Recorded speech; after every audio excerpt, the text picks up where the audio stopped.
What's going on, guys, and welcome back to DSG. And in this video we're going to be going over my road to SLKR. Now, the last time we did check in, and I'm just double checking, is about 2 months ago. So June 10th was the published date. Just have to double check that real quick.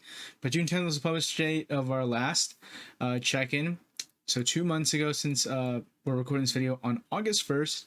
So we have made some pretty significant progress. I think the last video we may or may not have completed Kylo Ren Mass. I'm pretty sure we did. KRU. I think he was pretty much done. Relic 7, everything like that, and we were working on Kylo Ren. Well, since then, we completed Kylo Ren and we completed Hux, and that was a pretty big push, and we're very close with Sith Trooper and First Order Stormtrooper. So, First Order Executioner. I'm gonna hold off on First Order Executioner, though he is closer to getting to the next gear tier. I want to focus on Sith Trooper, get him up. He's at gear tier 10 right now. I'm gonna push him to gear tier 11. Hopefully, in the coming weeks or so. Most likely, I'll be able to definitely get this guy. I believe to Relic 5, and I believe I have to get Executioner to Relic 5 as well, relatively easily. So what I did was I really just focused on getting every scavenger piece I needed prepped. So I did went to the Cantina battles, and I used swaga.gg, if you guys know what that is, but it was super helpful in figuring out, okay, what characters I need and whatnot, because on swaga.gg, for the newer players out there, it's a website. It's a very detailed website, and it tells you exactly, hey, you need to take this guy to Relic 5. This is exactly what you're going to need, the material amounts and whatnot. So it's already prepped for these pieces. I forgot what they're called. The fragment signal data. What is this one called again? All the signal datas, basically, I was able to just farm them outright. I needed, I believe, 50 of these, 75 of these, and 75 of these, and it was a quick breeze, and I was able to get them relatively quickly. It's just the preparation, so that the day of, when I was able to get General Hux to gear tier 13 to relic him, I was able to do it in a very quick fashion. I literally just went Relic 1 to 5 in like a couple minutes, because I miscalculated some of the gear pieces that I needed, but besides that, I was easily able to get it.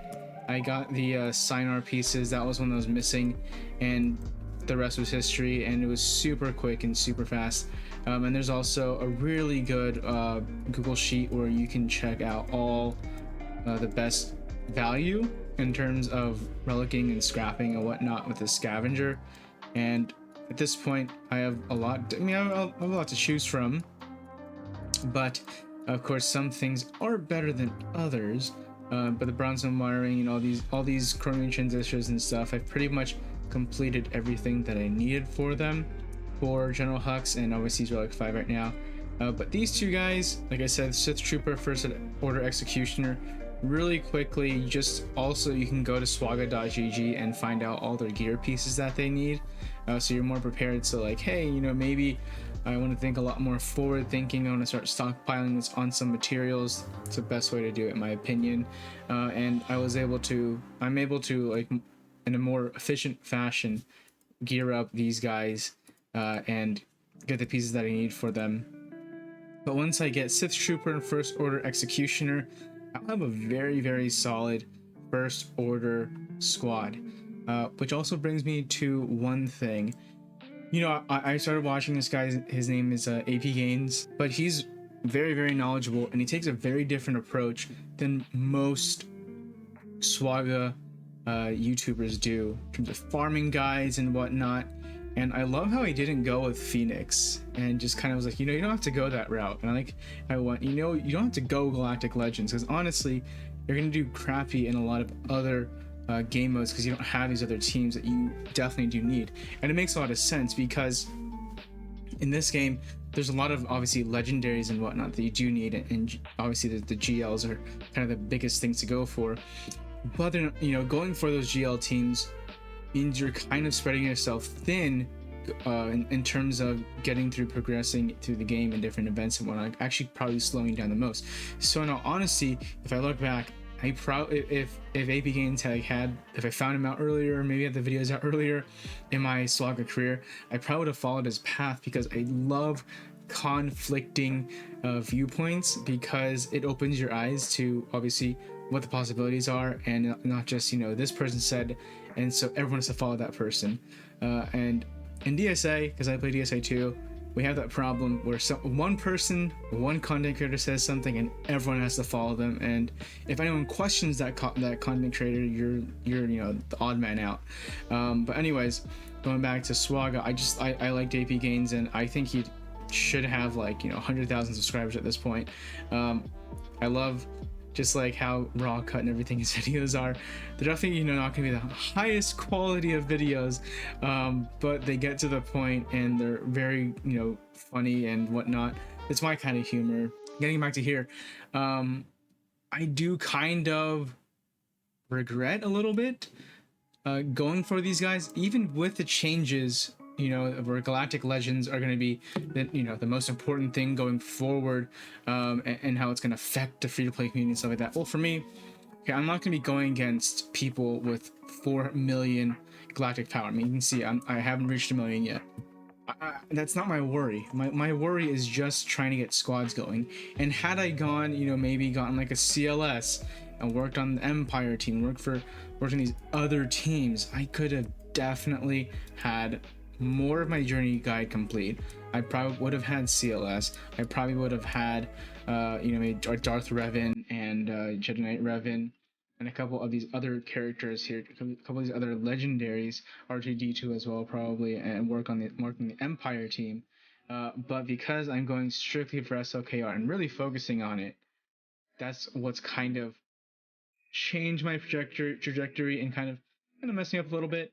But you know, looking at it, there's two ways to it. You know, this could, you know, more future proof me, but really it's not, because SLKR is gonna be, you know, aging by the time I get to that point in the game, and he's probably not gonna be the strongest one. Right now we have, you know, GL Kenobi and GL Lord Vader, but honestly, by the time I get to that point, it's probably going to be like 2-3 years down the line, and hopefully Swaga still exists, and there's probably going to be another 6 or 7, 8 Galactic Legends in the game by the time that takes effect. So even with that, it might not even be the team I really should be going for.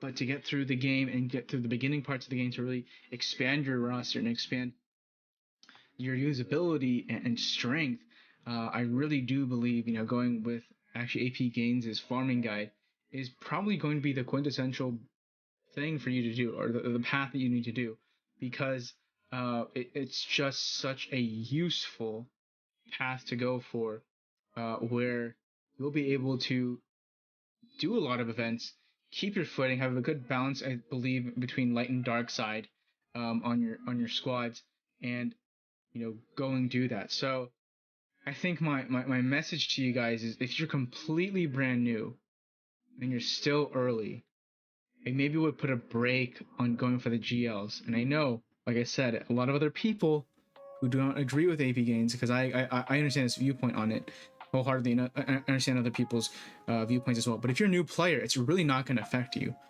because, like I said, those Galactic Legends, for you to go for them, it's going to take a long time, and also they're going to age, and that's just how things work in all these type of games. I mean, if you guys don't know, me, outside of Swaga, for the few Swaga videos I actually do make, I play DSA mainly, and in those videos, you know, we talk about power creep and whatnot, and it's, I believe, to me, it's a lot faster than it is in Swaga, because of how fast they release players in DSA.